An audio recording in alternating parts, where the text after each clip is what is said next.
Hello everyone, my name is Sophie and welcome to my new video. Today, we're here to talk about the invisible life of Addie larue. I've never seen a single person call it larue, which is the correct pronunciation, but I'm not here to do that. I don't speak French. Many people have told me to read this book. I mean one person, but that's like enough. Okay? And I knew about the book because, like, who doesn't know about the book, honestly? It came out in 2020, people loved it, people think it's the best book ever written, peace and love, if you believe that. Hello everyone, this is a disclaimer. I keep forgetting to do one, like in my last few videos I didn't do one, I was like, oh fuck. But no one commented anything, so it's okay. If you love this book and this is your favorite book, and you do not agree with me, that's fine. Okay, we can agree to disagree. I'm not trying to comfort you. This is not supposed to be hate towards anyone who loves the book or the author. This is meant for entertainment purposes only, and I'm just here to entertain. This book is by V.E. Schwab. Miss Victoria, why did you read this book? Miss Schwab. Mrs.? Are you married? I don't know. I've read books by her before. I have read the music one. I don't know what that's called. I read the first one, and I remember liking it, but that was when I was 14, so that doesn't really count. Literally, A Darker Shade of Magic is on my bookshelf. Well, my book card that I have. You can't see it. You don't need to see it. Just trust me. And I've tried reading that book 3 different times, and I cannot get past the first 150 pages. Never. I always stop reading it because it's so fucking boring. I think that Victoria Schwab has a lot of interesting ideas for her stories, and they're really original. Are they? Yeah, sure. We can go with that. And her writing is definitely up there compared to other books that are popular in the YA scene and on the Booktok scene also. Like, her writing definitely elevates from all of the rest, because I've read some books this year, they were really shit. Like, in story and in writing. I knew that when I started reading this book, okay? I was aware that with the writing, there's probably not gonna much to say about it. And also, I always feel bad when I critique writing, because it's like, can you do it better? Sometimes. No, some writing is, like, objectively bad, but I don't know if I can, like, I don't know what kind of writing I would do, because I've never written a fucking book. Bitch. Let's talk about Addie, okay? Her book, The Invisible Life of Addie larue. What is the book about? It's about a girl named Addie, and she is born in France. And she's born in the 17th century? Is that right? She's not like other girls, which all of V.E. Schwab's main female characters are not like other girls, in case you haven't noticed. They're all very different. They're just different. And so she doesn't want to get married, and that's why she runs away into the forest, and she starts praying on the day of her wedding that she doesn't have to be married. And then a demon, devil, whatever, something like a darkness god appears, and he's like, hey, I can help you. And she's like, I'll do literally anything, like anything, just so I don't have to marry him and I can live. I feel like I haven't lived yet. And so she's 23 years old, and he's like, okay, done, because she's like, you can have my soul once I'm like over this, once I'm over the life. And so he's like, okay, sure, deal. And he kisses her, little smooch, and she becomes immortal. I've literally never given a summary before I start talking about the book, because, like, I just assumed you've read the book. Like, but that's how she becomes immortal, okay? Because she makes a deal with a darkness thing. He says he's not the devil, he's something else, but the issue with this is that it's never explored further, and Addie, like, she never asks any more questions about it. She doesn't ask the right questions when she does ask them, and so we don't really know anything about the whole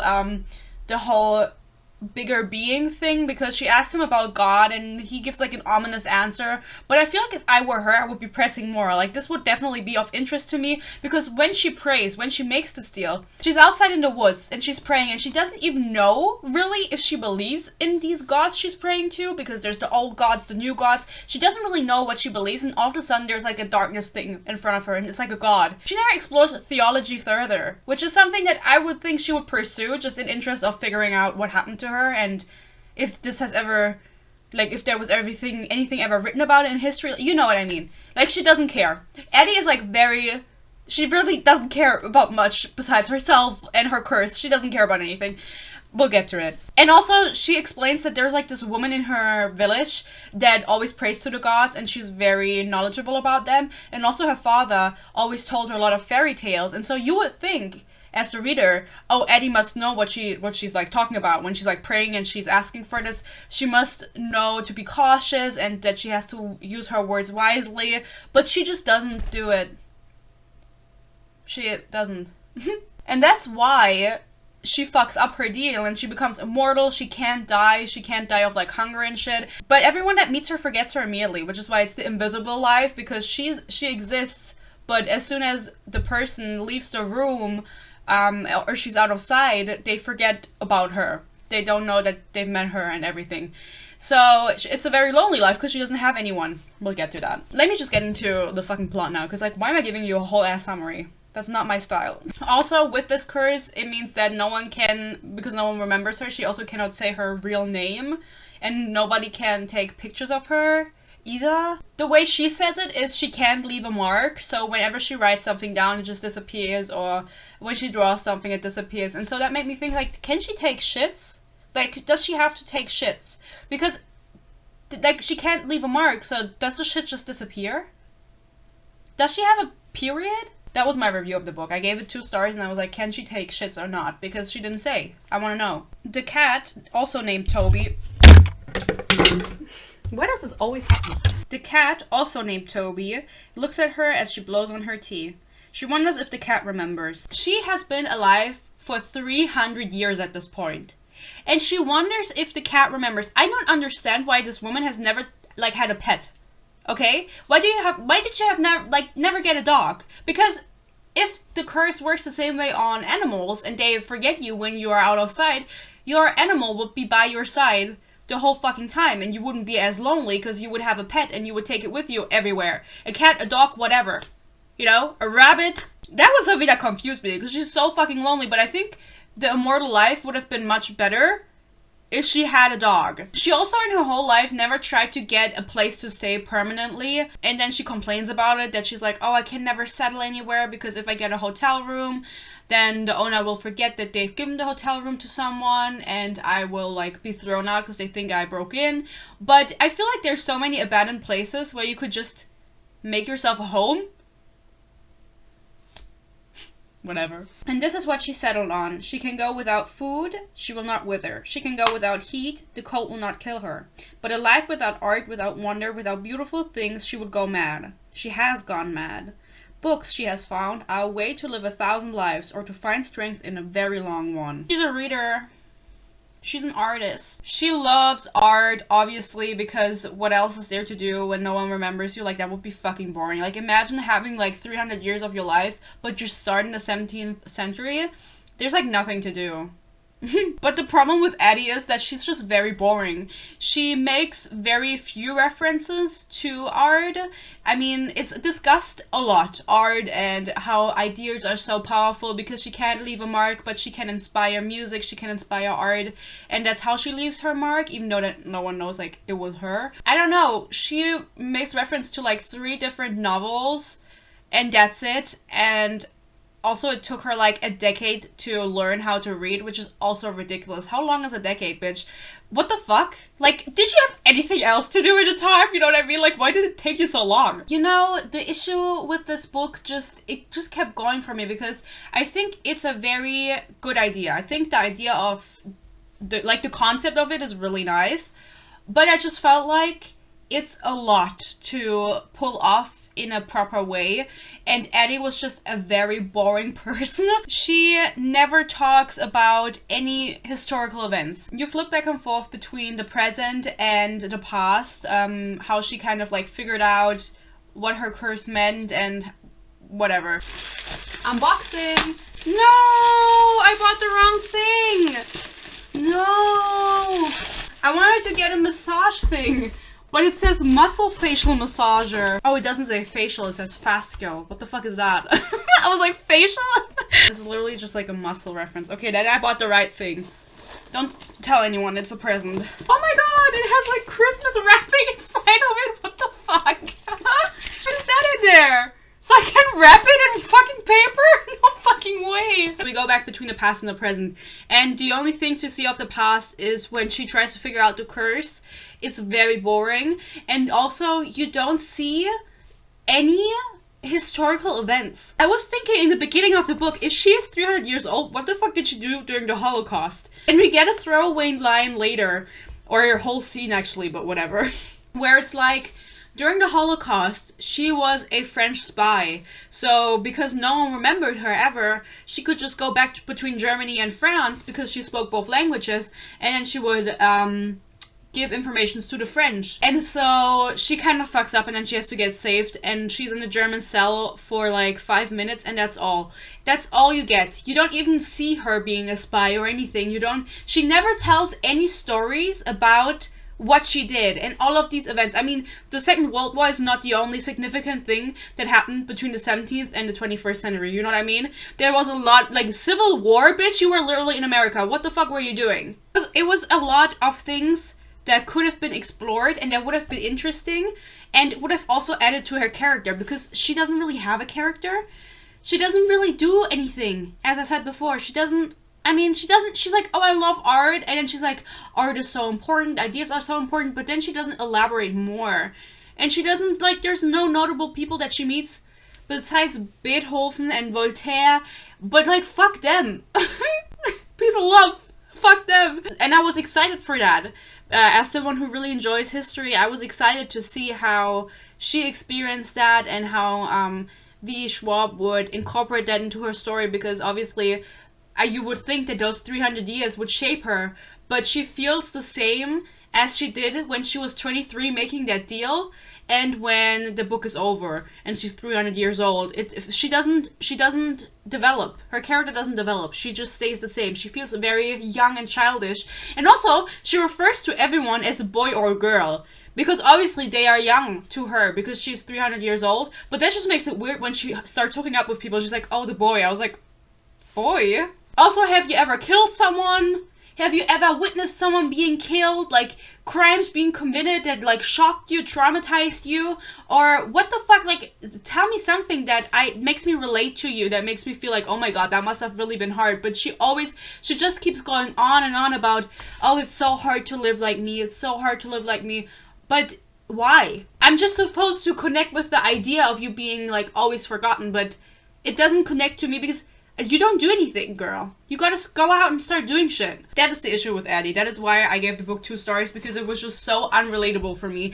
And I feel like the story had so much potential, and her story had so much potential, but it just wasn't explored. For whatever reason.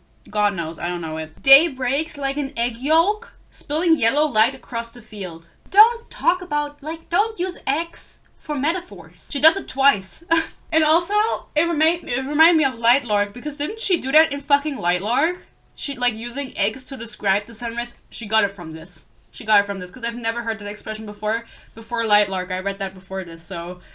What the fuck is it? Alex? Is that the name of the fucking author? Whatever. I don't really care that much. Fuck Lightlark. I don't even think about that anymore. Only when I'm having nightmares and, like, sweating in bed. It's not, and yet the world ahead has been plunged into a sudden vivid yellow. The green fields devoured by a blanket of the color of egg yolk.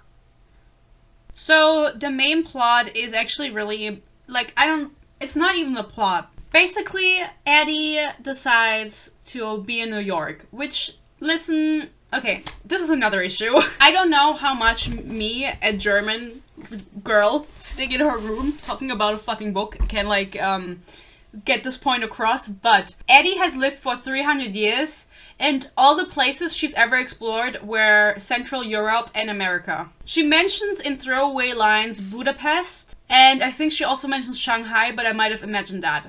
I will look it up for you so I don't lie. I thought that was so weird. Just like, why didn't you go anywhere else? She had 300 years to live, and she never thought about going to Asia? Why not? It just confused me, and I mean, I don't really get to speak on that, how other people, maybe people of color or people from those regions, think on that, if it bothered them or not, but it was very, like, Western. The book was very Western, didn't explore any, like, other cultures or anything, and that's also why I mentioned in the beginning that I think that idea is good, but executing it properly is pretty difficult. Why am I stuttering so much? I'm nervous. Executing it is difficult just because in those 300 years you can do so much, and if you don't explore all of that, it will feel like it will feel incomplete, you know? because there's so much more she could have done and she didn't do it. And why didn't she do it? If she gave a reason, like, oh, I don't know, I don't know a reason, but if she gave a reason, then maybe it would have slid. But it didn't, and she didn't give a reason, and so it threw me off when she kept mentioning the places she visited, and it was like, okay, but like, did you ever go to China? Okay, she doesn't mention Shanghai, I'm sorry, but she doesn't mention Budapest. So I don't know if it bothered people of color or people from non-Western countries that she didn't do that. If it didn't, then it's fine, you know what I mean? But it's just something that I noticed that confused me, because I feel like if I live 300 years plus, because she has infinite life, she's immortal, I would go there. You know what? I would learn Mandarin or Japanese or something, but she doesn't even learn the languages. She doesn't even mention any artists from there, even though artists her whole life, she doesn't care about those artists, I guess. So one day, she's currently in New York, by the way. She loves New York because New York is so... Listen, this is in 2014 and she doesn't even mention the Kardashians. Anyway, Addie goes to a new bookstore, and of course, because she never has to pay for anything, she just steals everything, because how is she supposed to get a job? I mean, she could do like Uber Eats or some shit, or be an Uber driver. I feel like that would be a good job. Honestly, like, in 2013, was Uber a thing? She could have done that. Anyway, she goes to a new bookstore and she meets a dude, and his name is Henry, and Henry is the main love interest along with the second love interest, because it's a love triangle.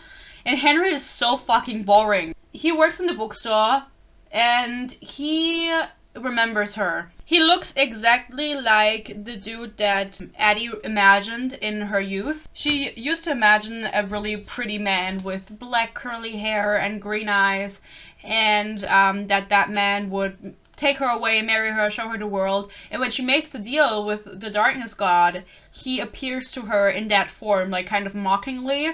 And the dude, Henry, also looks just like that image, which is like ironic. I don't know if that's ironic. Maybe he should have looked a little bit different.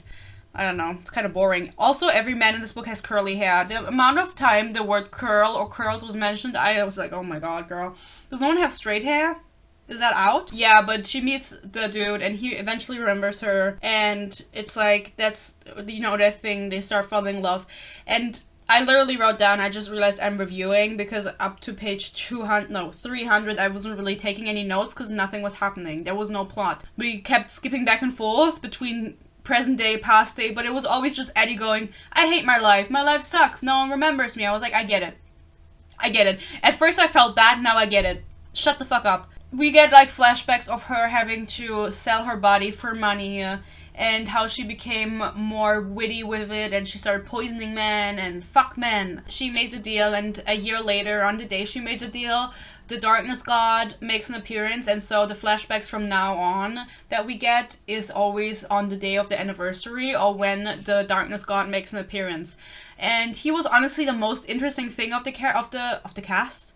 Chill. Of the characters, just because he was different from everything else, and he had like infinite power. He would usher people around, he would tell, like, he could just control everyone and everything, and he can like teleport and shit, and he makes deals for souls. It's so interesting, that magic aspect, and it's not explored further. It was so annoying to me, because that was the one interesting thing about it, because Addie is not interesting as a main character. And so whenever he came on, I got a little interested. I was like, ooh, I'm gonna read this, and the rest I just skipped.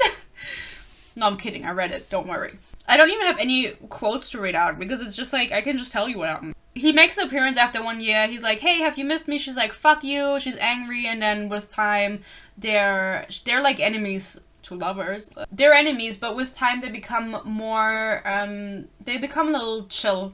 They're more chill with each other. She has outbursts where she screams at him, and then sometimes she tries to be like cold and a baddie, and he's like, I'm literally the darkness itself, like, I'm always there when it's dark, I know everything that you do. Chill out, like, you're not tricking me. You asked for an eternity and I said no. You begged and pleaded, and then do you remember what you said? When he speaks again, his voice is still his voice, but she can hear her own echoing through it. You can have my life when I am done with it. You can have my soul when I don't want it anymore. Was it not in my best interest then to make your life unpleasant, to press you toward your inevitable surrender? Period. He's right. He's right. He's not the villain. She considers the cut of their clothes, the absence of bone and stays or bustle skirts, and thinks not for the first time, and certainly not for the last, how much simpler it would be to be a man. How easily they move through the world, and at such little cost. Fuck men. We're back to it. Fuck men. We've been there. We hate men. Back to the present. This was in the past. She had like a hookup with someone and his name was Remy. These little stories, I don't fucking care. I'm not gonna tell you about it. She hooked up with someone named Remy, and I cannot, like, peace and love if your name is Remy, okay? But I cannot take anyone seriously with that name because it just makes me think of Ratatouille. So in my head, she was just fucking the rat. So then, back in the present, she sees Henry, the bookstore dude that remembers her. Word of advice: next time you try to return a book, don't return it to the same person you stole it from the first time. A rock drops inside her chest. What? He shakes his head. You were just in here yesterday. I wasn't. I remember you. 3 words large enough to tip the world. I remember you. He remembers her, and it's like, oh my god, why him? Like, soulmates, whatever. And that is like all they have going for them, that he remembers her. And that he looks like the devil thing, which his name is Luke, by the way. I'm just gonna say it now. She calls him Luke. And so now they fall in love with each other because he remembers her, and that's enough for her to fall in love with him. It helps that he looks really hot, of course. I wish he would have been ugly, just to spice it up a little bit. The issue with their relationship is that it was so boring. It was the romance, they had no chemistry, because the only reason they start hanging out with one another is because he remembers her.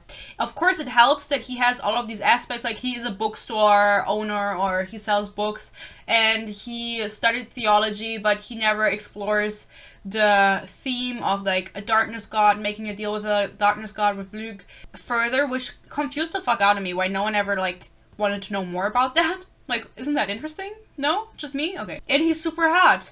And so they didn't have any banter going on. They didn't have any chemistry.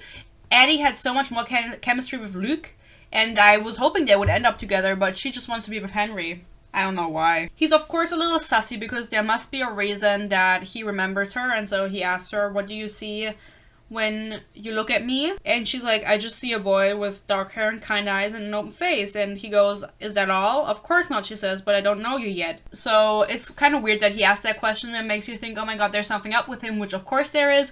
But also, I haven't mentioned this yet, which is a crime of mine, sorry. Addie has 7 freckles. And it's like her own little constellation because they look like stars, which is weird. They mention that every chapter, basically. You need to know that she has freckles, and there are 7 freckles and they look like a constellation. You have to know that. If you do not know that, what the fuck are you doing? And I felt like there was a greater purpose to this, but there is no purpose to this aspect of her.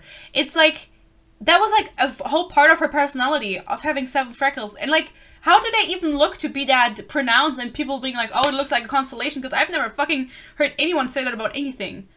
Peace and love. And since this is a standalone, by the way, even though it has an ambiguous ending, which fuck that, there should have been more to that, no? There should have been more about the constellations, because like, is it important or not? I felt like there would be some payoff to that, but there wasn't. It just bothered me so much that her and Henry just were insta-love together, because like, why isn't he weird? Why? He should have been weird and ugly. I think that would have been so fun, you know what I mean? Why is he hot and normal? Why do they just get along? What are the odds? And also, I don't know why Luke wants her so bad. He wants to be with Addie so bad, and he's like, oh, please surrender your soul to me. And she's like, no! I'm busy! Also, around Henry, she can actually say her name, which is something she was never able to do before. Sorry, I didn't say my name earlier, like, it's complicated. And he's like, okay, it's fine. What is it? And she says it's Addie instead. Her name is Adeline. But she's like, Adeline never fit me. I was always more boyish. My mom always said it was a name for a boy, Addie. Then, I mean, I don't even want to talk about it. My notes are, this bitch can't read, and also every man has curly hair. We've been over it. They party, and then they have sex. I don't know who. I didn't give myself more context. Oh, her and Henry. Okay. They're in New York, okay? Henry's apartment is just this side of messy, cluttered in the way so many New York places are. Too little space to live and breathe. He literally has an old kitchen, a bedroom, and a shower. That's more than many people can ask for in New York City, okay? And he can afford it even though he just sells books. That's, like, how can he afford that space? Peace and love. New York is fucking expensive, even in 2014. Doesn't make sense to me. doesn't make sense to me. Why is it always New York? Why isn't it like Ohio or some shit? Also, what I thought was so weird, no hate to my Swiss audience, okay? We are close, he says in a heavy accent, and Addie slips from English into French as she explains she is friends of blah blah blah, softens more at the sound of his native tongue, and she understands. She can speak German, Italian, Spanish, Swiss, but French is different. She does this twice, where she specifically mentions that she can speak Swiss. And that just proves my point of Addie being like a dumb bitch. Why can't she speak like Hungarian or something? Why is Swiss specifically mentioned? Because that's like a very small country and German would do. You know what I mean? Like, of course, Swiss is different from German, but it's similar enough that when she says she can speak German, people wouldn't like be like, oh, so you can't communicate in Switzerland. No, she can. She does it twice where she mentions it. I was like, okay, why can't you speak Arabic? And also she like, oh, I can speak Greek and Latin, but blah, blah, blah. Also, what I thought was so weird, whenever she was in Germany, they would mention words like Herr und Fräulein to refer to people, which is just like Mr. and Miss and whatever. And they never did that when she spoke French. They never said like Madame or Monsieur. Oh my god, I lied! It literally says my salon is open to many Monsieur. It literally says Monsieur. Okay, but they never say Madame. Maybe they do. Maybe I'm lying. I love, like, this is like when you're writing a thesis and then you're trying to prove a point and you find like a source that disproves it. That's me right now reading this. We have another meeting with Luc in the past, and Addie is like hanging out somewhere where there's a bunch of philosophers, and then Luc comes in and he's like, hey, and everyone's like, hi. And he's like, that woman over there, why is she here? And they're like, she just came in, whatever. They don't remember Addie, obviously. And then he's like, oh, she's a thief and a bitch. And then she has to run away. He just does it because he's bored. I love that. She has a birthday dinner with Henry, and she tells him her story because she has tried in the past to tell people her story, but it never worked because it's like I don't know, they get like absent-minded. They can't hear her when she says it. Henry is the first person that was able to listen, and so she tells him her whole story and he writes everything down, which is really important. And it literally took, other point, that's that, but it literally took her 50 years to go back home, to visit home, which is really weird to me. I feel like why did it take you 50 years? That's a long time, and her dad is dead. Obviously, he was an old man. So then we also, now that we know that, or Henry knows Addie's truth, we also get Henry's story. And fuck Henry, honestly. He had no personality. I don't even know what he does. He's a loser, and he feels too much, and he's very emotional and sensitive, and so his girlfriend broke up with him because he proposed and she said no, and then he wanted to kill himself, and then Luke came and was like, hey. And then Henry was like, hey, I'm about to like jump. And he was like, yeah, wait a minute, I have a proposal to make. Business offer. Like a trade, like he did with Addie. And what do you want? And then Henry said, I want to be loved by everyone. That's basically his deal. And so every time he speaks to a person, they don't really see Henry. They see whatever they desire most. Like a brother that died or a son, and so he's loved by everyone because they see what they want to see. And when he meets Addie obviously, like, first of all, he already looks the part, okay, so she doesn't see Luke, he already looks that way, she doesn't have to imagine it, but what she wants most is to be remembered, and so it cancels each other out. And Addie's like, fuck yeah, Luke made a mistake in making a deal, like, he doesn't know that you can remember me, which obviously he can, because, like, I don't want to, like, he's a darkness god. He's old as fuck. Like, do you think that would just slip his mind? He can't remember her because of his deal. And turns out that was like the big plot point in the end, that his deal only lasted, like, he traded his soul for being loved for just 1 year, and that year is over in a month. So that kind of sucks. So he would be dead in a month, basically. Which I don't know why you would ever trade your life for anything for just having like 1 year of your life. That's like ass. That's too little, girl. Man, whatever you are, I don't really care. It's too little. Anyway, I don't really want to talk about this anymore, so let's speed it up. And that one's out in a month. We don't know this yet. And so we go back and forth between the present and the past, and then they go on dates, and they figure out that he can write her story down, and she can also paint by holding his hand. So like this. This is her hand, this is his hand, and then she guides it, and that's how she can write her name, and that's how she can paint also, and that's like really crazy to her because she hasn't been able to do that throughout 300 years. And like, I get it. I would also be like wanting to end it at that point, but she's like, no, I'm gonna push through. Then all of a sudden Henry starts a fight with her where he's like, where the fuck did you get that money from? And she's like, I stole it.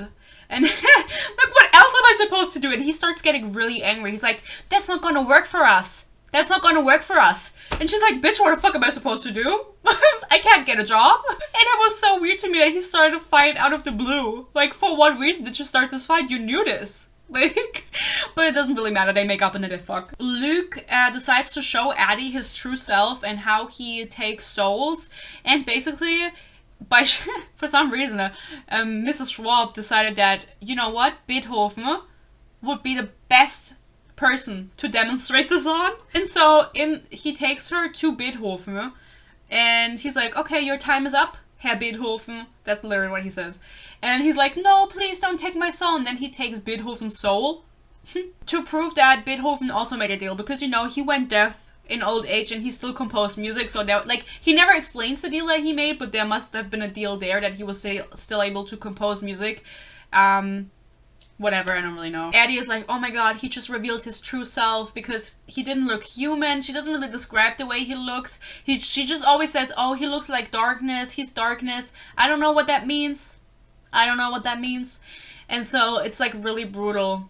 It really traumatizes her the way he reaps his soul, but I don't really know. I didn't get it. And then also, she literally plants a tree. She plants a tree on the grave of someone from her village, and that tree grows. Why? I thought she couldn't leave a mark. Why can the tree grow? Because that's a mark. She literally planted some. Can't she just cultivate a whole garden? Is that possible for her? Why can't she do that? That's not even questioned. She can just do that. Okay. Sure. She hooks up with so many people in the course of her life because she's 300 years old. Has no one ever had to leave the room to, like, take a shit? That's dramatic. To pee? And leave the room? Or did they always just have sex with a full bladder? Because that definitely happens. That you want to have sex and then you have to pee? Or go to the bathroom first? Did she just follow them in the bathroom, hold the cock while he was peeing, or what the fuck? And then we're already at the end of the book. I'm really speeding through this. I'm not reading out anything because fuck it. Like, I really... Listen, as good as the writing was, or you want to argue, it was very repetitive. She was using the same phrases over and over again. It was really boring at the end. And so she finds out that Henry only has 1 month left. And so she meets up with Luke and she's like, Luke! And he's like, what's up? And then she's like, can we make a deal? And she remembers how everything that, like, 40 years ago, she had an encounter with Luke. Multiple. They had sex. They had violent sex over like 20 years. Because they were like enemies to lovers, and then one night they were laying together and then he was like, please just surrender. And she was like, surrender? What the fuck do you mean? You want me to die? And he's like, no, that's not what I meant. And then she goes, yeah, you're not human either. You're not even a human. You're like a darkness god. You never question it further, so she doesn't really know what he is. And he's like, so what? I love you. And she's like, no, you don't love me. You're not human. But who says that gods are not able to love? Whatever. They have a fight. They break up. And that was 40 years ago, and that was the last time she saw him. And so she summons him. He comes to their anniversary or whatever. And she's like, please give Henry more time. And he's like, I literally... Sorry. I'm like... Can you tell? Like, I'm really hungry also. Like, I want to go eat. I want to end this. And so he's like, well... Bitch, do you think I did this on accident? I did it on purpose. I made you meet him on purpose to show you that life is cruel or whatever. And she's like, no, whatever. Blah. And then he's like, come to dinner with me and we can talk about his deal. Because she literally wants to trade herself in. And that's what she does. The way the book ends is Addie goes out with Luke and they make a deal. They make a deal where she's like, if I come with you and I'm with you, because Luke always wanted to have her and possess her for some reason. I don't know why it was Addie, why not anyone else. He could have had anyone else in the world. Maybe it's the 7 freckles, but only God knows. I will be by your side as long as you want me to be. That is like bending the deal that she already has, because it can't just be broken, and but it can be broken because Henry gets to live. Whatever. Henry gets to live, and for that, Addie trades herself in and stays with Luke.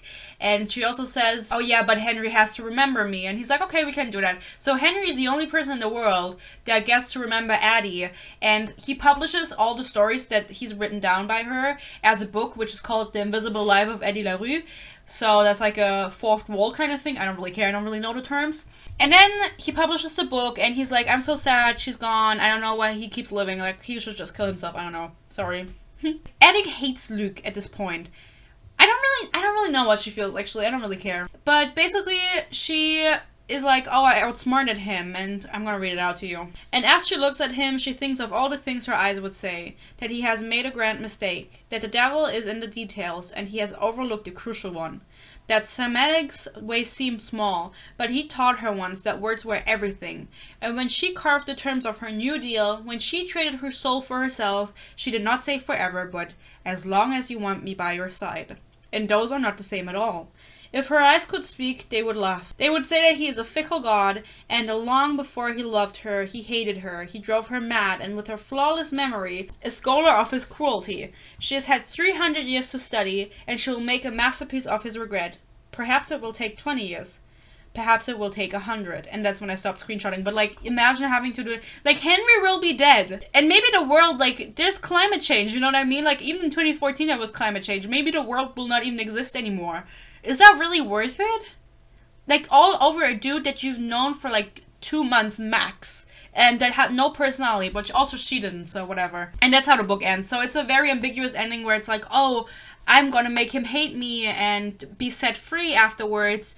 But you don't really know. And also, V. Schwab has said that this is a standalone. I looked it up. So maybe if she needs the money, she's gonna write a second one. I thought Addie was a really boring character. There wasn't much to her. She wasn't doing much. And it kind of aggravated me even more knowing that she was 300. She didn't take her time to do anything grand. And the fact that there were no historical events, like, nothing was elaborated on. I don't even know what she likes. I don't know what kind of authors she likes. Even though she talks about art all the time, I don't know what kind of authors she likes. I don't know what she likes. I don't know if she's a cat person, a dog person. She had so much time to form a personality, and it's like a crime that she didn't, because she didn't change at all. And I also don't think she outsmarted Luke in the end. Anyway, I understand why people like this book. It's well written, I guess. The writing is very repetitive, okay? And it's weird at times, but it's still better written than a lot of books that I've read. So, it's good writing. And that's basically it. That's all it is. And I mean, if people love this story, sure. I'm not gonna, if anyone tells me, oh, my favorite book is The Invisible Life of Addie LaRue, I'm not gonna be like, ugh. I'm gonna be like, okay, I get it. I would probably also recommend it to people who I know are not critical readers, because I think that they could very much enjoy this. But if you get bored easily, then you won't enjoy this. But if you don't, you will probably enjoy this.